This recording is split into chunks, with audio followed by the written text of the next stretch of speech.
오늘부터 신명기 32장을 살펴보는데, 이 신명기 32장의 대부분은 1절에서 47절까지는 31장에서 소개했던 노래의 내용을 다룹니다. 나머지 48절에서 52절은 모세의 죽음과 관련된 또 별개의 내용입니다.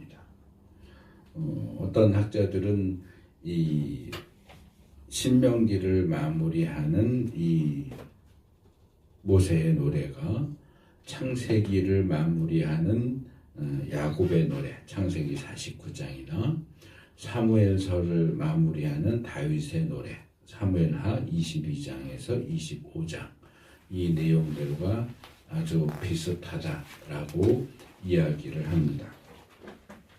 이 노래들을 살펴보면 어떤 상황, 정황상으로는 유언처럼 보이기도 하고, 또 내용을 보면 어떤 축복하는 내용 또는 예언적인 내용이기도 하고, 또 그것이 취하는 형식을 생각하면 이게 시 또는 노래이기도 해서 이 각각의 내용을 정의하기가 조금 어렵습니다. 그래서 그 해당되는 장을 찾아가 보면 그런 상황과 특성을 고려해서 어떤 경우에는 노래라고 했고 어떤 경우에는 축복이라고도 하고 이런 식으로 다양하게 부르지만 사실은 거의 비슷한 특징을 가지고 있는 내용들이라고 말할 수 있습니다.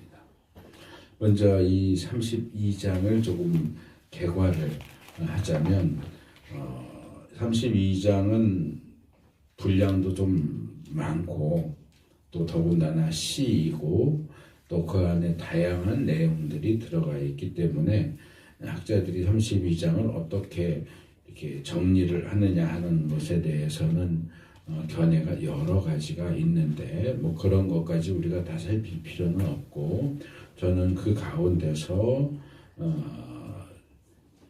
시편을 전공하신 청신에서 구역을 가르치시는 김정호 교수님이 제시하는 구조, 신명기 32장의 구조라고 해서 어제 교회 카톡방에 보내드렸는데, 그 구조가 그래도 가장 괜찮지 않은가 생각을 해서 소개를 합니다.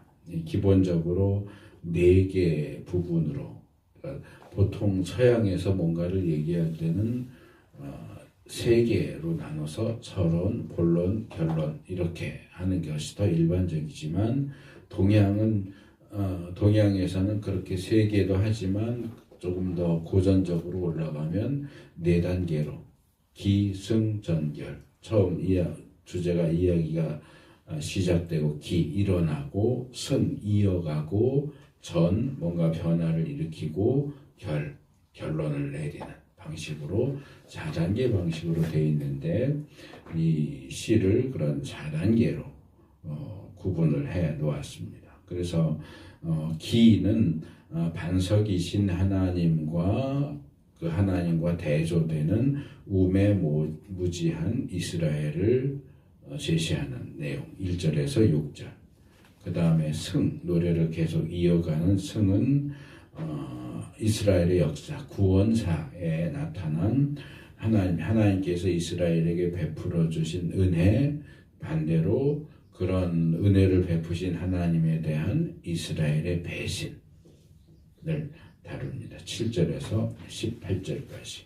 그리고 전은 그런 이스라엘에 대해서 어떻게 하나님이 분노하시고 심판하시는가에 대한 내용, 19절에서 35절. 그리고 결은 그런 심판받은 이스라엘에 대해서 하나님께서 구원을 계획하시고 또 그들의 대적을 심판하신다고 하는 그런 내용을 36절에서 43절까지 이렇게 다양하게 다룹니다. 그래서 전체 이야기의 흐름을 보면 찬양에서 시작해서 하나님의 은혜와 이스라엘의 배신, 그에 따른 하나님의 분노와 심판, 그리고 최종적인 구원과 심판에 대한 내용으로 이렇게 흘러가게 됩니다. 그래서 오늘은 앞에 두 부분, 기와 성에 해당되는 1절에서 6절, 7절에서 18절 내용을 함께 살펴보려고 합니다. 노래를 시작하는 기, 일어날 기자를 씁니다. 노래를 시작하는 1절에서 6절은 반성이신 하나님과 우매무지한 이스라엘을 대조시키고 있는데, 이 단락은 다시 단비와 같은 지혜자의 교훈 1절 2절, 반석이신 하나님에 대한 찬양 3절 4절, 그리고 우매무지한 이스라엘에 대한 애통 5절 6절, 이렇게 두 절씩 세 부분으로 나눠집니다.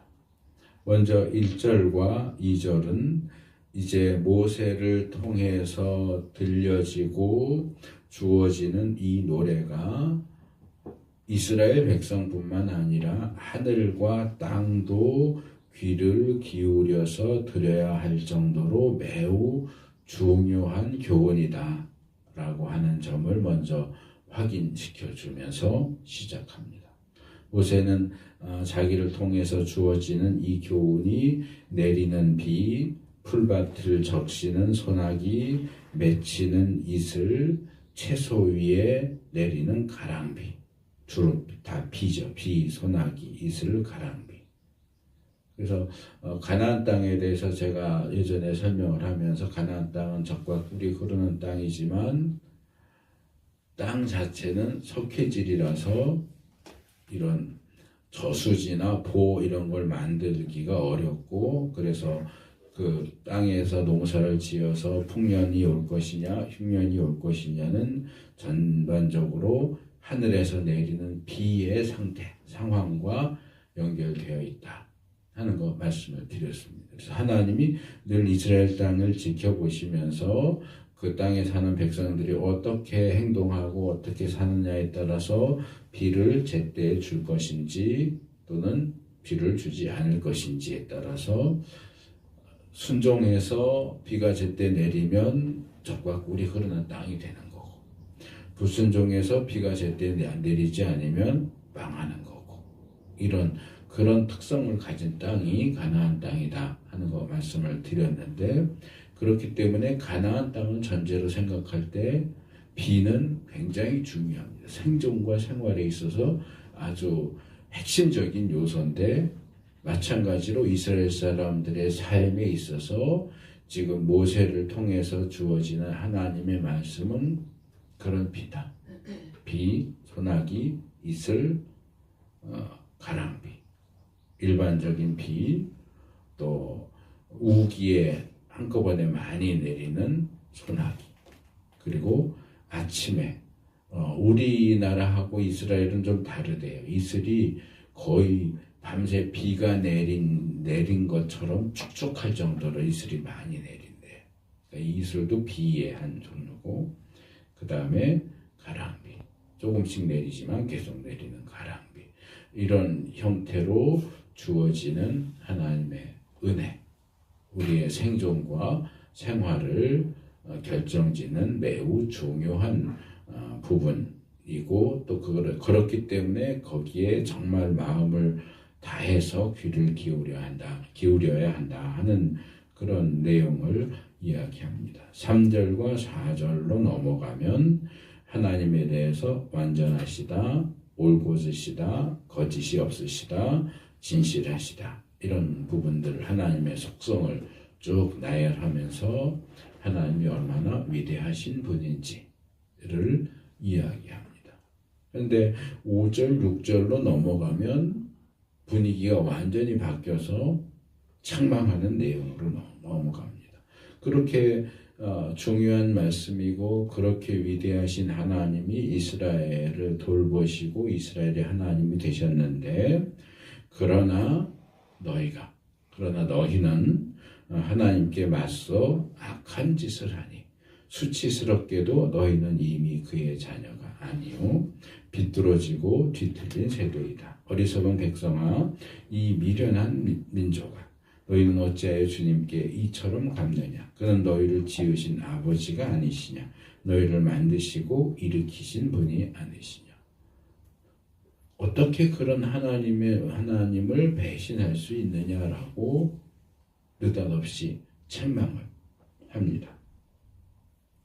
그래서 교훈과 찬양과 책망으로 이어지는 이야기의 흐름을 생각하면 이제 뒤에 나올 내용들이 긍정적인 내용이라기보다는 부정적인 책망과 관련된 내용이 이어질 것 같다라고 하는 예상을 하게 됩니다. 그리고 이런 모세 노래의 기에 해당되는 이 부분의 내용은 이 노래의 배경 역할을 한다고 해서 지난주에 제가 31장에서 일깨우는 노래라는 제목으로 살펴봤던 그 내용과 사실상 거의 똑같습니다. 31장 16절에서 22절, 특별히 21절과 22절의 내용이 이 모세 노래의 기 부분과 정확히 같은 것을 이야기합니다. 물론 지금 이 모세의 노래를 듣고 있는 모압 평지에 모여 있는 이스라엘 백성들의 입장에서는 5절, 6절에서 이렇게 정말 거의 너희들은 거의 쓰레기다 라는 식으로 이 책망을 하니까 그 이야기를 듣는 이스라엘이 기분이 나쁠 수도 있어요. 어쨌든 자기들은 지금 하나님을 배반하지 않았거든요. 어쨌든 이 우여곡절을 겪긴 했지만 이 요단 동편 땅 정복도 했고 승리도 했고 그래서 이제 약속의 땅에 들어갈 것만 기다리고 있는데 갑자기 너희가 어떻게 하나님을 배반할 수 있어? 이렇게 욕을 하니까 모세가 지금 너무 심하게 말하는 거 아니야? 왜 억울하게 잘못도 없는 우리한테 저렇게 심한 말을 해? 하는 생각을 할 수도 있었을 것 같습니다. 현재 그들은 하나님을 배신하는 행동을 한 적이 없어요. 아무것도 하지 않았는데 악하고 수치스럽고 비뚤어지고 뒤틀리고 어리석고 미련하고 배은망덕하다. 온갖 단어들을 다 끌어와서 그런 쓰레기 같은 존재라고 비난을 하고 있기 때문에 그들이 어떤 마음으로 이 노래를 들었을까 하는 것을 좀 생각을 해볼 필요가 있습니다. 그런데 이 노래 자체가 앞으로 있어요. 지금 현재가 아니라 앞으로 있게 될 장차 있을 이스라엘의 타락을 전제로 해서 주어지는 말씀이다 하는 것을 우리가 좀 주목할 필요가 있습니다. 그러니까 지금 현재 이스라엘이 하나님을 배반하기 때문에 그들을 책망하는 내용이 아니고 앞으로 그들의 후손이 하나님을 배반할 것을 놓고 어쨌든 각 사람들은 시대를 흐르면서 바뀌지만 어쨌든 같은 이스라엘이기 때문에 부모 세대와 자식 세대 또 손자 세대가 다르지만 사람이 다르지만 어쨌든 결국 다 이스라엘이잖아요. 그러니까 이스라엘이라고 해서 그런 타락에 대해서 책망하고 경고하는 내용이라는 것을 우리가 좀 기억을 할 필요가 있습니다. 현재는 모압 평지에 있는 이스라엘 백성들에게 이 노래가 들려지고 있지만 사실 이 노래가 겨냥하고 있는 것은 후대의 이스라엘이다. 그들의 후손을 염두에 두고 이 내용이 주어지고 있고 그것을 지금 이 선조들에게 들려주면서 이 노래를 너희 후손들에게 가르쳐라. 그렇게 이야기를 하고 있는 것으로 보면 됩니다. 그런데 이 부분을 읽다 보면 뭔가 조금 이상하게 보이는 부분이 있어요. 물론 그냥 아무 생각 없이 읽으면 뭐 이상하고 뭐고 느낄 새도 없을 수 있는데 제가 31장 19절을 지난주에 설명을 하면서 하나님께서 모세에게 이제 이 노래를 적어서 이스라엘 백성에게 가르쳐 부르게 하라. 이렇게 명령하시는 내용이 있고 거기에 특별히 적어서라고 말씀을 하신 것을 보면 이 노래를 모세가 지었다기보다는 하나님이 지으신 노래를 모세에게 주셔서 모세가 그 노래를 가르치도록 한 것으로 추측할 수 있다. 그런 말씀을 드렸어요. 그러면 이 노래를 하나님이 지으신 노래라고 하면 정작 이 32장에 나오는 그 내용들을 볼 때 말하는 주체가 하나님이어야 되는데 실제 32장에서 그 내용을 읽어보면 모세가 말하고 있어요. 그리고 하나님에 대해서는 마치 제3자인 것처럼. 그러니까 모세가 이스라엘 사람들을 향해서 너희가 하나님이 너희한테 이렇게 해주셨는데 너희가 어떻게 하나님한테 그럴 수 있어? 라고 이야기를 하고 있는데 그 이야기를 하는 당사자는 모세란 말이에요. 그럼 31장에서는 이 노래가 하나님이 만드신 노래인 것처럼 나왔는데 32장으로 넘어오면 이게 하나님이 지으신 노래가 아니고 모세가 지은 것처럼 보인다는 거죠. 그럼 이 노래는 누가 만든 거냐? 그래서 31장에서는 이 노래가 하나님께 근원을 두고 있는 하나님이 만들어서 모세에게 주신 노래인 것처럼 되어 있고 32장에 넘어와서 그 내용을 보다 보면 그 노래를 이야기하는 주체가 모세로 나오기 때문에 그래서 제가 오늘 설교 제목을 하나님의 노래 그렇게 안 하고 모세의 노래 이렇게 한 거예요. 모세가 노래를 만든 것처럼 보여요. 그래서 뭔가 좀 복잡해 보이긴 하지만 사실 이거는 그렇게 어려운 문제는 아닙니다. 우리가 성경의 기록과 관련해서 성령의 영감이라고 하는 것을 이야기합니다. 그런데 우리가 성경을 아까도 제가 성경 봉독하기 전에 오늘 우리에게 주시는 하나님의 말씀은 이렇게 말씀을 드렸잖아요. 오늘 우리에게 주시는 또는 오늘 우리가 읽을 성경 말씀은 이렇게 얘기 안 하고 하나님의 말씀은 의도적으로 그렇게 표현을 하거든요.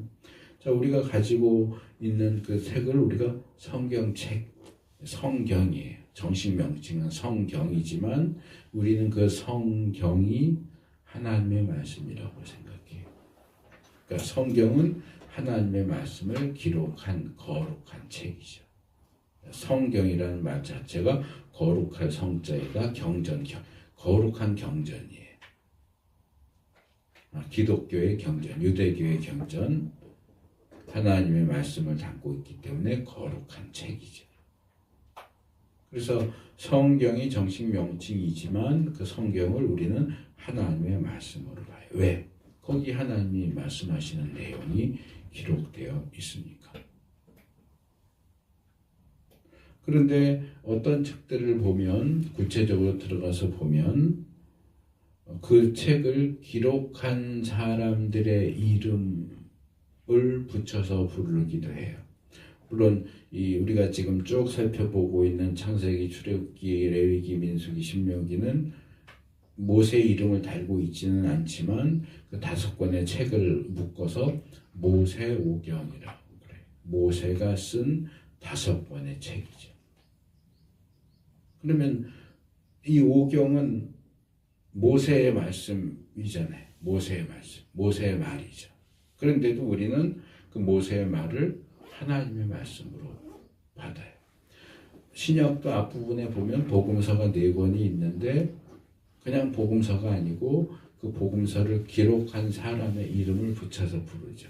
마태복음, 마태가 쓴 복음 또는 마태가 전한 복음, 마가복음, 누가복음, 요한복음 각 책들이 인간 저자의 이름을 붙여서 부르게 되어 있습니다. 그럼 이 성경은 하나님의 말씀이에요? 아니면 인간의 말이에요? 이게 이제 복잡하기 때문에 신약에서는 뭐라고 얘기하냐면 이중저자라고 그래요. 성경은 저자가 둘이다. 첫째는 그 말씀의 근원이 되는 하나님이 성경의 저자이고, 그리고 하나님이 인간 저자를 통해서 그 글을 기록하게 하셨기 때문에 인간 저자. 그래서 마태복음, 모세오경은 모세가 쓰고 또 마태가 썼지만 모세가 쓴 그 글은 결국은 하나님의 말씀이라고 보는 거죠. 근데 인간이 글을 쓰면 오류가 날 수밖에 없어요. 인간이 완전한 존재가 아니기 때문에 저도 설교하다가 가끔 뭐 장절을 틀리게 말하거나 사람 이름을 틀리게 말하거나, 또 예전에 제가 그 하나님의 주권에 대해서 얘기하다가 지구가 15도 삐뚤어져 있다 그랬거든요. 근데 알고 보니까 15도가 아니고 23.5도래요. 근데 제가 기억이 정확하지 않아서 그냥 대충 말하다 보니까 지구가 15도 이렇게 삐뚤어져 있다 그랬는데 사실은 15도가 아니고 23.5도가 기울어져 있대요. 그래서 이렇게 말을 하거나 또는 그것을 글로 쓰면 오류가, 실수가 나올 수밖에 없어요. 근데 그 인간들이 쓰는 글에, 성경 저자, 인간 저자들이 쓰는 글에 그런 오류나 실수가 없도록 해주는 장치가 성령의 영감이에요. 그러니까 어떤 책은 보면 저자가 있는데 그 표지에 보면 뭐 암흑의 교수, 감수 이렇게 해놓는 게 있어요. 그러니까 저자가 어떤 주제에 대해서 썼는데 그 분야에 있어서 전문가인 교수가 그 내용을 훑어보면서 잘못되면 요건 이거 잘못된 거야 고쳐 해서 오류를 잡아줬다, 그 말이 이제 감수 이런 말이에요. 그것처럼 말하자면 모세가 이렇게 신명기를 쓰는데 성령님이 옆에서 이렇게 쓰는 거 보고 뭘 쓸 건지도 가르치고, 또 모세가 기억에 혼동이 생겨서 잘못 쓰는 게 있으면 야 그거 아니야, 그거 100명 아니고 200명이야 뭐 이런 식으로 계속 그 오류를 고쳐주셔서 결과적으로 모세가 그 글을 쓰기는 했지만 오류가 없게 하나님의 온전하신 뜻이 그가 기록한 책을 통해서 다 드러날 수 있도록 하셨다라고 하는 것이 성령의 영감이라고 하는 그런 내용입니다. 그래서 뭐 좀 어렵게 들릴 수도 있지만 그런 점에서 조금 다르게 예를 들어보면 사람이 책을 쓰거나 특별히 논문을 쓰게 되면 자기 이야기만 할 수가 없어요. 그러니까 이전에 어느 학자가 이 문제를 뭐라고 얘기하고 A라는 학자는 이렇게 말하고 B라는 학자는 이렇게 말하고 C라는 학자는 이렇게 얘기했는데 뭐 여러 가지 그 주장들을 제가 아까 시작할 때 신명기 32장을 어떻게 구조를 볼 것인가 이렇게 분류할 때 학자들마다 조금씩 다른데 그 내용을 자세히 소개하진 않았지만 여러 가지 견해가 있지만 그 중에 저는 김정호 교수님의 구조가 제일 괜찮다고 생각합니다 하고 그것을 제시를 했잖아요. 그것처럼 논문도 그런 식으로 쓰는 거예요. 그냥 나는 이렇게 생각한다 이렇게 쓰면 그건 논문으로서의 가치가 없어요. 다른 학자들이 뭐라고 얘기했는지를 면밀하게 살펴보고 비교하고 비판하고 이러면서 결론적으로 어느 교수가 주장한 것이 가장 좋은 것 같다, 또는 나는 다른 사람들은 다 이렇게 하지만 내가 다 비교하고 비판해 본 결과 나는 새롭게 이렇다고 생각한다 라는 식으로 이렇게 글을 써야 그게 독창적인 논문으로 인정을 받는 거죠. 그래서 그러다 보면 다른 사람이 쓴 글을 직접 가져와서 직접 인용하기도 하고, 또는 직접 그 문구를 쓰지는 않지만 누가 이렇게 말했더더라 하면서 이건 이제 간접 인용을 하기도 하고 하는데 성경도 마찬가지. 그래서 지금은 이제 제일 앞에 나오는 책들이잖아요. 창세기, 출애굽기, 레위기, 신명. 근데 제가 그 내용들을 다루면서 예를 들어서 출애굽기 34장에 나오는 하나님이 모세에게 나타나셔서 나는 어떤 존재다라고 말씀하시는 그 내용은 구약의 전반적으로 나온다. 그 이후에 구약의 저자들이 그 하나님의 그러한 속성을 계속 반복해서 인용하는 거죠. 직접 인용을 하기도 하고 간접 인용을 하기도 하고 하면서 그 앞에 나오는 내용들을 계속 반복적으로 사용을 한다 하는 거 말씀을 드린 적이 있는데, 그래서 선지자들, 성경의 저자들, 선지자들 또는 사도들, 이런 사람들, 또 모세의 경우도 마찬가지. 그래서 본문의 경우도 마찬가지예요. 하나님께서 기본적인 내용을 모세에게 주시면서 이거 너 받아 적어 하셨고, 모세는 그 내용을 가지고 생각을 많이 했겠죠. 마치 베드로전서 1장 10절에서 이렇게 얘기해요. 예언자들은 이 구원을 자세히 살피고 연구했습니다. 그런 것처럼 모세도 하나님이 주신 노래를 자세히 살피고 연구해서 내 것으로 만들어서 자기가 얘기하는 걸로 백성들에게 가르친 거예요. 그러니까 우리가 가지고 있는 66권 성경이 전반적으로 다 그런 형식으로 되어 있다. 그런 걸 보면 이 노래의 경우도 하나님이 주신 것이지만 모세가 자기가 주체가 돼서 마치 자기가 이 노래를 지은 것처럼 자기의 노래로, 모세의 노래로 가르치는 것도 우리가 그런 방식으로 이해할 수 있겠다. 자, 두 번째 단락인 승으로 넘어가면 이제 이 승은 이을 승자를 써서 이 처음 제시했던 기에서 제시했던 주제를 계속 이어간다 그런 뜻이에요. 이제 이어가는 내용인 7절에서 18절은 이스라엘의 역사, 특별히 이스라엘을 구원하신 구원의 역사 속에 나타난 하나님의 은총을 조금 더 자세하게 얘기하고, 그럼에도 불구하고 이스라엘이 하나님을 배신했다 하는 내용을 다시 한번 다룹니다. 역시 이 단락도 이스라엘을 선택하셨다 하는 내용이 7절에서 9절, 그리고 출애굽과 가나안 정복이라고 하는 그 하나님의 은혜가 10절에서 14절, 그리고 마지막에 이스라엘이 여수룬이라고 하는 건 이스라엘 별명이에요.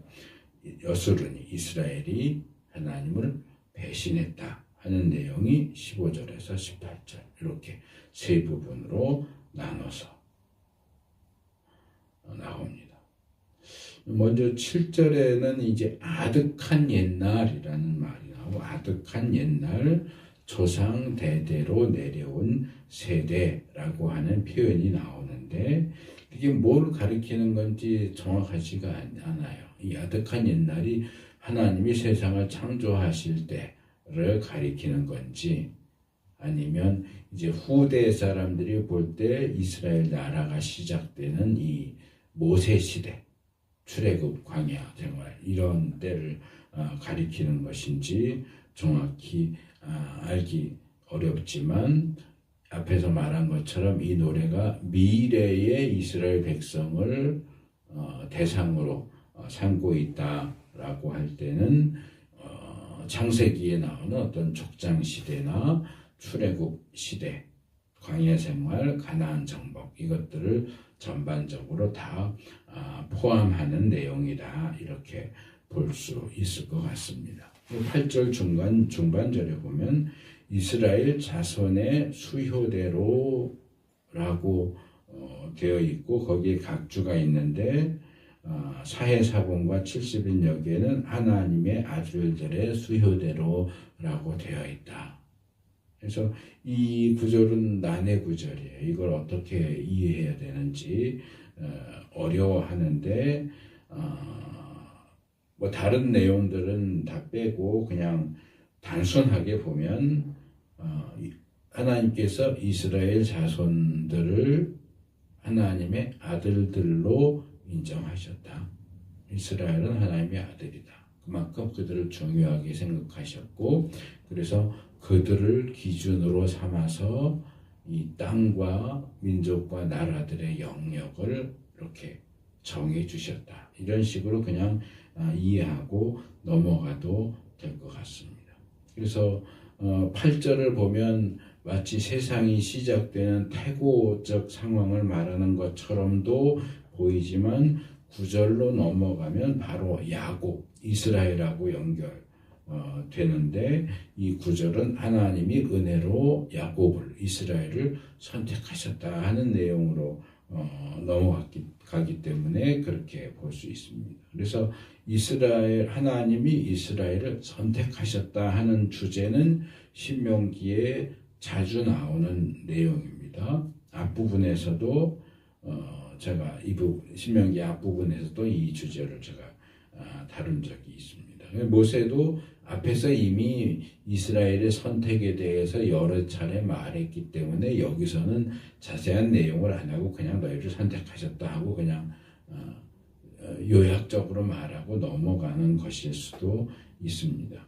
근데 이제 대표적으로 예를 들면 4장, 신명기 4장 37절, 주님께서는 당신들의 조상을 사랑하셨으므로 뒤에 그 자손을 택하셨고 그 크신 힘으로 몸소 당신들을 이집트에서 이끌어내셨습니다.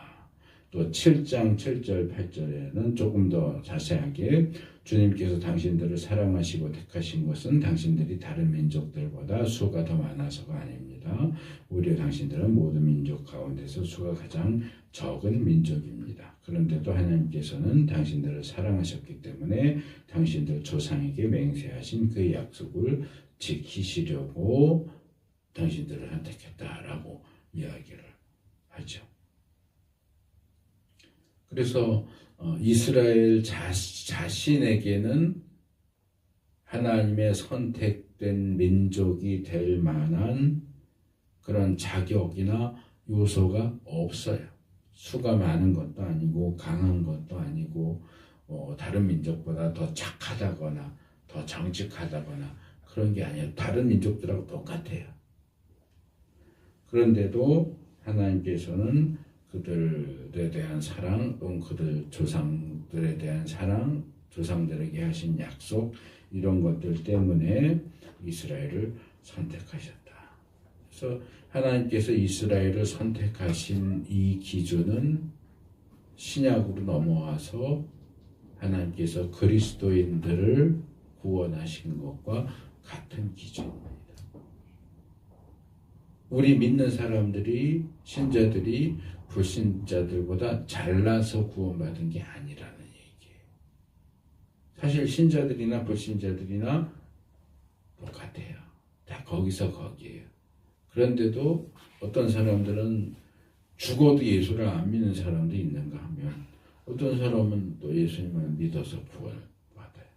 그렇다고 해서 우리가 불신자들을 향해서 아유 저 못난 것들 봐라 내가 니들보다 그래도 뭔가 봐줄 만한 게 있고 니들보다 더 잘났으니까 하나님이 나를 구원하셨지 이렇게 말할 수 없다는 거예요. 근데 이스라엘이 똑같이 그랬어요. 다른 민족들보다 잘나서 하나님이 선택한 게 아닌데 자기들이 잘나서 하나님이 선택했다고 오해를 했어요. 이스라엘은 개고 지옥의 불쏘시개고 무식한 놈들, 율법도 없는 놈들. 우리는 하나님께 선택받은 선민이야.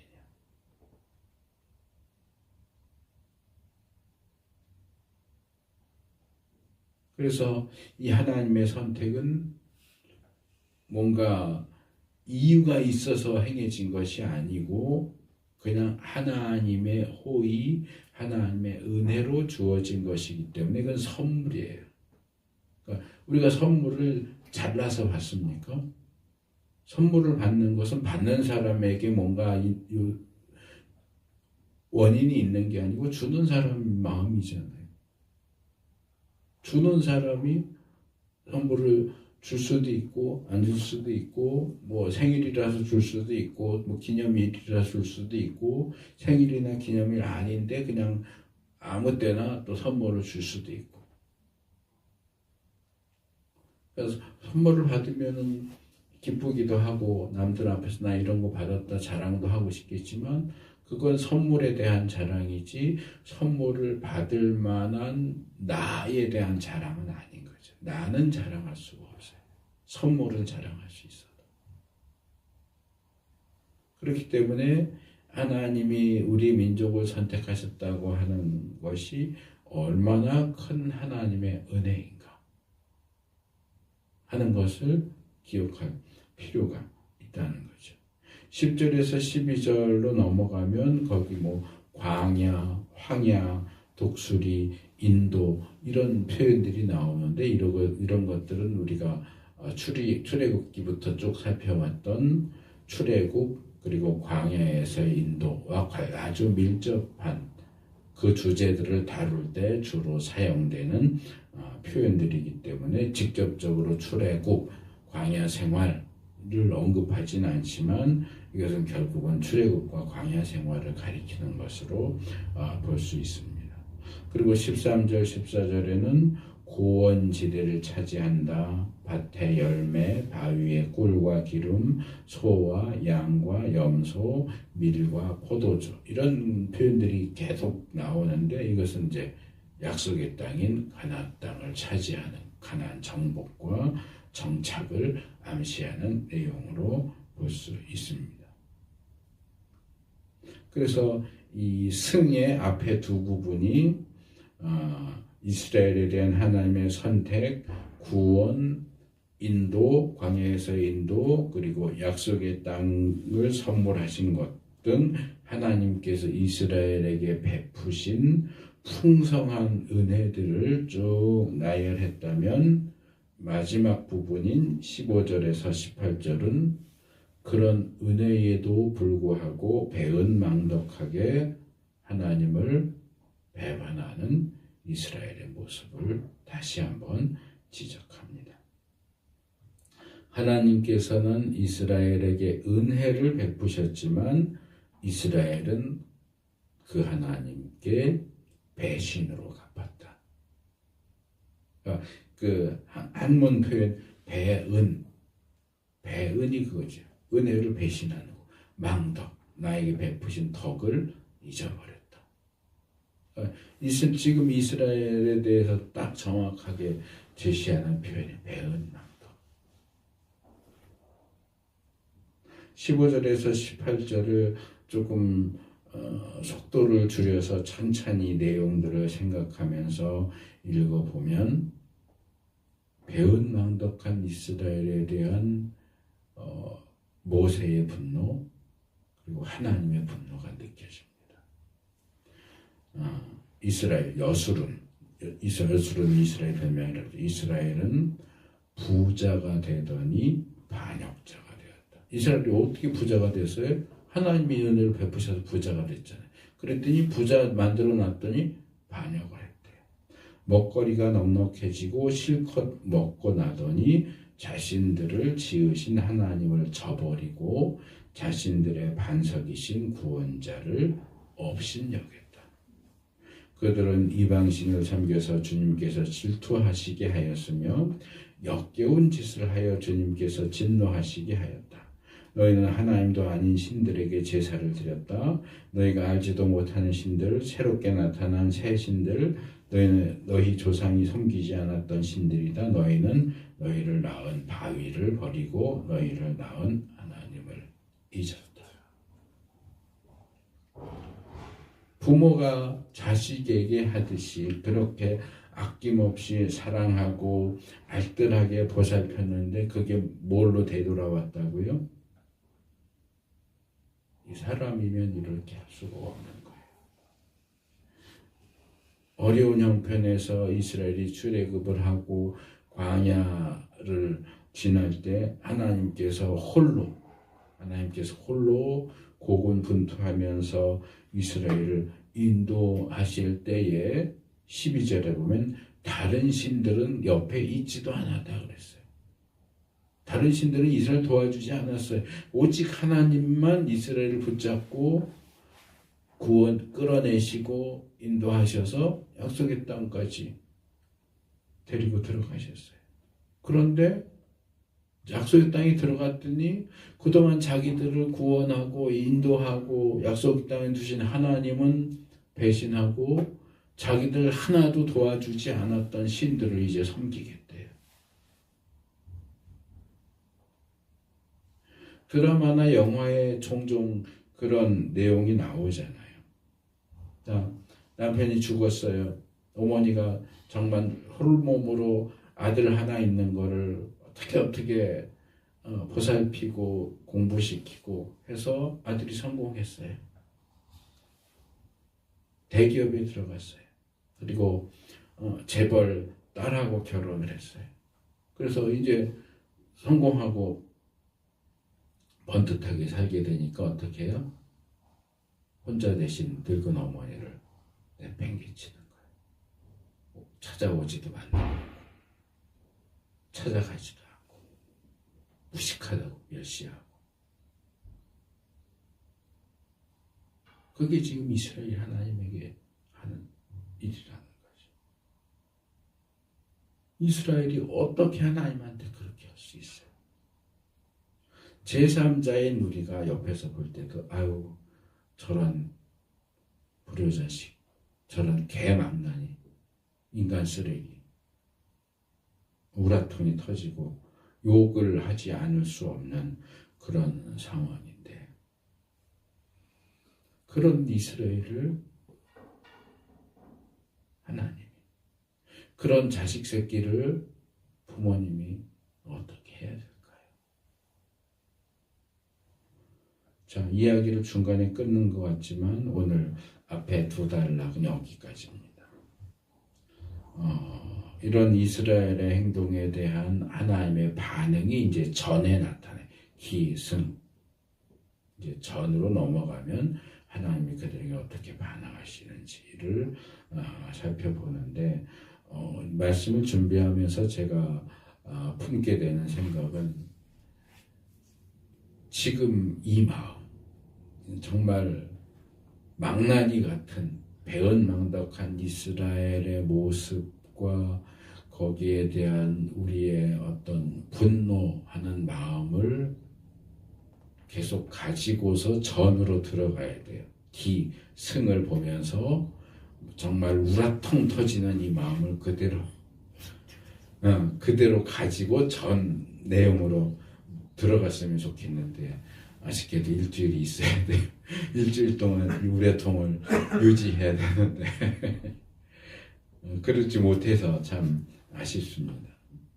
근데 여기서 한 가지만 더 지적을 하고 끝낼 건데, 우리가 제3자의 눈으로 이스라엘이 한 짓을 보면 정말 너무 어이가 없죠. 기가 막히죠. 어떻게 이럴 수 있는 건지, 어떻게 이런 놈들이 있을 수 있고 어떻게 이런 짓을 할 수 있는지 이해를 할 수가 없는데, 그게 정말 이스라엘만의 얘기냐 하는 거예요. 이스라엘만 그랬냐. 제가 얼마 전에 뉴스를 보다 보니까 그 대통령이 그 노동자들이, 직원들이 그 회사에 대해서 우리도 수익의 일정 부분을 달라고 데모하고 이러는데 그 너무 지나치게 요구하고 그러는 건 좋지 않다 이렇게 했더니, 삼성 즉 노조에서 그건 LG 얘기지 우리는 아니야 이랬대요. 야, 근데 우리도 그러잖아. 그건 이스라엘 얘기지 우리는 아니야. 이스라엘이나 배은망덕한 놈들이지 우리는 안 그랬어. 정말 안 그럴까요? 우리가 이스라엘의 그 자리에 있었다면 우리는 안 그랬을까? 이스라엘은 그랬지만 우리는 안 그럴까요? 아니요. 우리는 이스라엘보다 더 했을 겁니다. 구약 이스라엘은 계속 강조하지만 모든 인간의 샘플이에요. 그러니까 이건 이스라엘은 이랬어. 너희하고는 달라. 그 얘기가 아니고 이스라엘도 이래서 너희랑 똑같아. 너희는 이스라엘이랑 다를 것 같냐? 그 얘기를 하는 거예요. 우리가 아이고 저런 못쓸 놈들, 이스라엘 놈들 정말 나쁜 놈들이네. 나는 안 그래서 다행이야. 아니요, 그렇지 않아요. 이스라엘이 그랬으면 우리도 그러는 거예요. 그러니까 구약의 결론은 이스라엘은 나쁜 놈들이다가 아니고 모든 인간은 나쁜 놈들이다. 이스라엘만 배은망덕한 게 아니고 모든 인간은 다 배은망덕이에요. 우리가 얼마나 죄인인지를 알아야 하나님의 은혜가 얼마나 큰지를 알 수 있다는 말씀을 여러 차례 드렸는데, 우리가 본문의 이스라엘을 보면서 그들에 대해서 손가락질 하는 것으로 끝내지 않고 거기에 우리 자신의 모습을 비추어 볼 수 있기를 바랍니다.